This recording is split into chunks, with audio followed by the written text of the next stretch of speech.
காதல்ங்கிறது காலத்துக்கு ஏற்ற மாதிரி வந்து ரொம்ப ரொம்ப மாற்றம் கண்டுருச்சுங்கிறத வந்து இந்த வீடியோவில் ஒரு அழகான கப்பல் வந்து நடித்து காமிச்சிருப்பாங்க. ஃபன்னாக இருந்தாலும் சில விதத்தில் யோசிக்கிற மாதிரி இருக்கும். இதில் 4 விதமான காதலை வந்து அவங்க வேலண்டைன்ஸ் அன்னைக்கு நடித்து காமிச்சிருக்காங்க. ஃபர்ஸ்ட் வந்து புதிய பறவை திரைப்படத்தில் சிவாஜி கணேசன் அந்த அவங்களுடைய லைஃப்பில் வந்து ஒரு காதல் பண்ணியிருப்பாரு அந்த படத்தில், அதையும் காமிச்சிருக்காங்க. இரண்டாவது ஜானி படத்தில் நம்ம சூப்பர் ஸ்டார் ரஜினிகாந்த் வந்து ஒரு அதிகமாக ஆசைப்படக்கூடிய ஒரு பொண்ணை விரும்புவார்.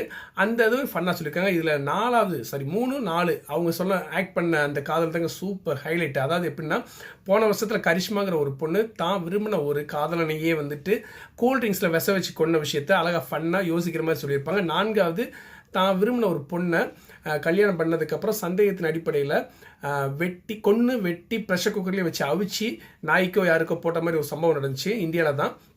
அதையும் வந்து அழகாக ஃபன்னாக யோசிக்கிற மாதிரி வச்சுருப்பாங்க. இதுதாங்க இந்த காலகட்ட காதலுங்கிறத அவங்க அழகாக நடித்து காமிச்சிருப்பாங்க. இந்த வீடியோவோட முடிவில் நீங்கள் பார்க்கணுன்னு அந்த வீடியோ நான் வந்து அட்டாச் பண்ணியிருக்கேன், பாருங்கள்.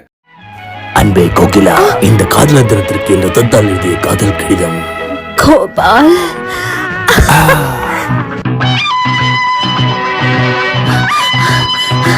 Darling, I love you. thank you Vijay.